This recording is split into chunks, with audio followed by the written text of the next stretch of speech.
Hello, this is the Progressive Cynic, and in this video I will be discussing the Great Social Security Heist.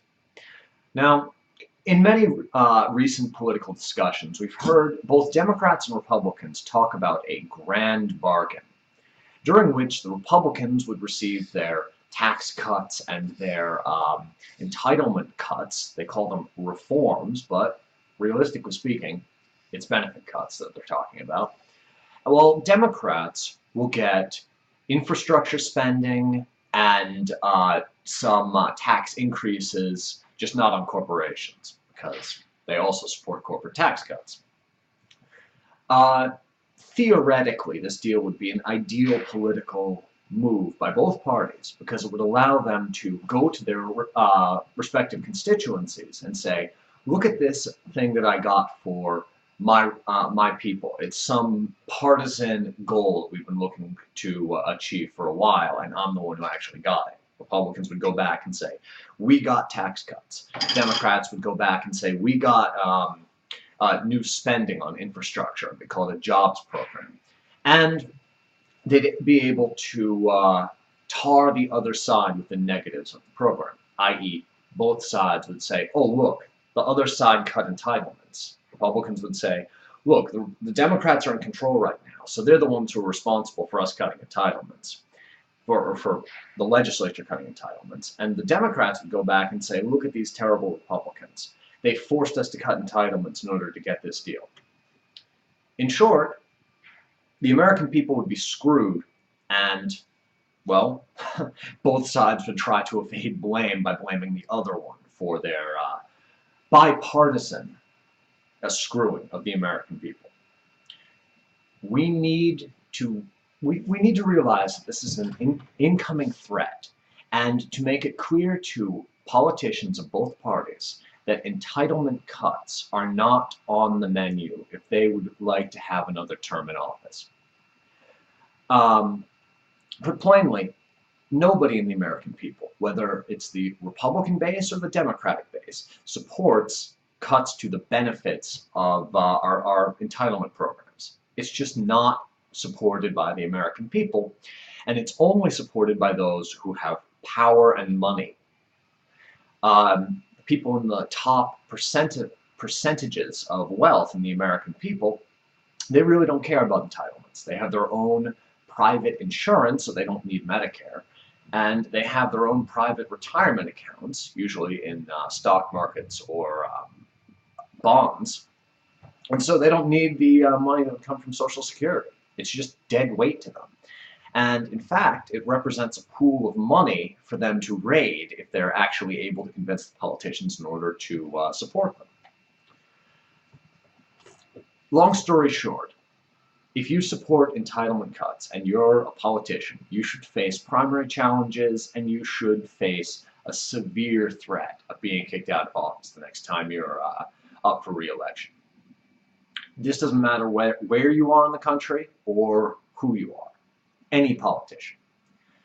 Unfortunately, Obama doesn't have to worry about his next election, so he's probably going to be one of the Democrats who is championing this grand bargain, as he has in the past. And among the Republicans, there are simply too many Republicans who have no care about the views of their constituencies. Their constituencies are gerrymandered to support them, and just, well, ignorant, and won't kick these people out of office no matter what they do, because they'll simply be tricked come election time. These people will be pushing the deal relentlessly, and, well, they'll try to make it more palatable for the more vulnerable politicians by cloaking these cuts in language which does not immediately scream, we are cutting your Social Security and Medicare. For Social Security cuts, we will see increases in the retirement age, and we will also see benefit cuts being talked about. The increases to the entitlement age, they actually represent real cuts because you have to wait longer in order to gain full benefits. This means that, for example, if it's an increase of 2 years, you cannot have the benefits for those 2 years.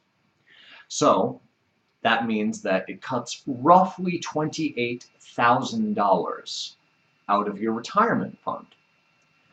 $14,000 on average per year for the average American retiree times 2 years. That's money coming out of your pocket that you paid into the system through payroll taxes throughout your entire career. You will never get it, and, well, you'll have to pay your own way for those 2 years. Same goes with Medicare increases in the eligibility age. Those 2 years that you're not eligible for Medicare represent 2 more years you have to pay for private insurance, or even forego your insurance and just be vulnerable without any sort of health coverage.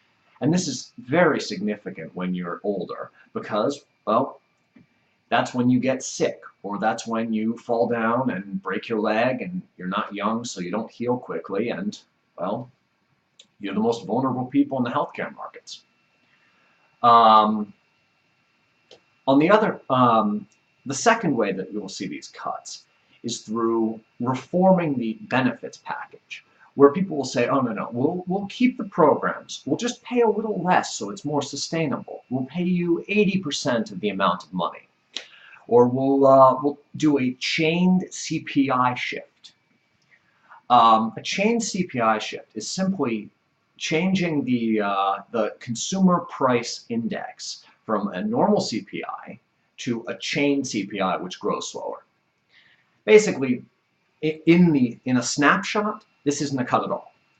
But over time, the cost of living increase compounds by 0.25% every year. This means in 10 years, everyone is being paid 2.5% less money per month for their Medicare benefits, or sorry, for their Social Security benefits. Long story short, over the years, it just increases, and gradually it makes the programs less viable. Well, it also does not sound like a cut per se, because it's cloaked in an arcane economic term, the chain CPI. It's also been proposed by Democrats as a possible compromise, particularly by President Obama. This makes it one of the most likely ways our politicians are going to try to do a backdoor cut to Social Security. Whenever you hear the term chain CPI, just think of it as a cut. It's cutting benefits for seniors. And if you're, say you're 18 years old, and they say, oh, no, this chain CPI doesn't do anything. I mean, it'll keep your Social Security benefits solvent for much longer. When you retire, you'll be paid 12.5% less per month. When we look at that in terms of money, that's thousands of dollars. Do you want to get paid thousands of dollars less per year? Okay. Basically, this is an unpleasant situation, and it's one that every American person has a stake in. If you're part of the 99% of people who actually need these retirement benefits, you need to stand up now. It doesn't matter what partisan affiliation you're a part of. These people are coming to rob you, and they will take your money and give it in tax cuts to the wealthy. Because, well, that's the other part of the grand bargain. They're going to cut tax rates. That money comes out of the general trust, pretty much. And this money, which we're going to be saving from entitlements, is money that could be used to fund these kinds of ridiculous tax cuts. Now, you will often hear these politicians cloak their language in talks of sustainability and the fiscal welfare of the program. They say, oh, no, Social Security and Medicare are not sustainable, so we need to fix them before they go bankrupt. Okay, if you want to do a grand bargain with this, here are 2 different ways you can sustain these programs. First, with Social Security, remove the upper income cap for the payroll tax input into the system. Basically, have everyone, regardless of how much money you pay the same percentage of your income into the program. That makes it sustainable forever. And it doesn't cut a single cent out of benefits. In fact, they might be able to increase benefits given the increased productivity of our economy. The reason that this is not the case right now is because money has become increasingly concentrated in the wealthy, and they only pay payroll taxes on the first $100,000+. If they make $100 million a year, then they only pay the same amount of money into the Social Security Trust that someone who makes $200,000 does. It's incredibly regressive, and if we remove the cap, everyone benefits, other than these extremely wealthy people at the top 0.1%. For Medicare, I have a perfect solution. We open the pool to everyone. Everyone can buy into Medicare, and the increased pool of people who benefit from the program will allow infinite sustainability. Essentially, we create a Medicare for all system, which is a single-payer healthcare provider that, well, it benefits the elderly because it sustains their program, and it benefits the young because it allows them to opt out of the private insurance market and get affordable healthcare. This would ironically make Obamacare absolutely irrelevant, as it would create a massive down pressure on the health insurance market because it would add a government competitor. It would make healthcare much more affordable because right now Medicare tamps down the healthcare costs because it pays less and it's more difficult to exploit in terms of just padding bills. And it would also make it so that the general welfare of the American people would increase because we'd have fewer sick people running around without treatment.